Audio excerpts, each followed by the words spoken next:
வணக்கம். ஜோதிடத்தில் இந்த கடன் அடையும் தசாபுத்தி காலங்கள். கடன் வாங்கியாச்சு, 6ஆம் பாவம் லக்னத்திலிருந்து 6ஆம் பாவம் எந்த லக்னத்தில் பிறந்தாலும் அந்த 6ஆம் பாவத்தில் இருக்கக்கூடிய கிரகங்கள் அதோடைய தசாபுத்தி காலங்கள் கடன் வாங்கிடுவாங்க. உதாரணத்துக்கு மேஷ லக்னம், லக்னத்திலிருந்து இந்த 6ஆம் பாவத்தில் சந்திரன் இருக்குது அப்படின்னா சந்திரன் 4 குடையவன், வீடு வண்டி வாகனம். அப்போ வீடு வண்டி வாகனம் வாங்குற கடன் வாங்கியிருப்பாங்க இந்த தசை நடக்கும்போது, சந்திர தசையோ அல்லது இந்த புதன் தசை 6 குடையவன் தசை நடக்கும். இப்போ எப்போ அடையும் அப்படின்னா 6ஆம் பாவத்துக்கு 12ஆம் பாவம். 12ஆம் பாவங்கிறது பொதுவாக லக்னத்திலிருந்து 12ஆம் பாவம் விரய பாவம்.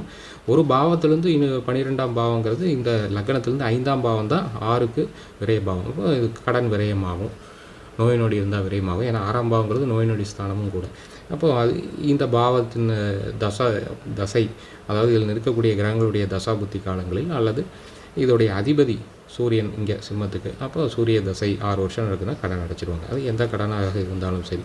இப்போது அதே மாதிரி சில பேர் சின்ன சின்ன கடன் நிறையா வாங்கி வச்சுருப்பாங்க. அங்கேயும் இங்கேயும் ஒரு பெரிய கடனாக வேறு ஒரே இடத்துல வாங்கி மொத்தமான அந்த சின்ன சின்ன கடனையெல்லாம் க்ளோஸ் பண்ணிடலான்னு வாங்க. அப்போ 6ஆம் பாவத்துக்கு 6ஆம் பாவம் பாருங்கள், கடனுக்கு கடன் ஸ்தானம். எது லக்னத்துக்கு 11ஆம் பாவம் லாப பாவம். அப்போ அந்த மாதிரியும் கூட சில பேர்த்துக்கு கிடைக்கும். இல்லை தொழிலில் ஏதாவது லாபங்கள் வந்து அடைச்சிடுவாங்க.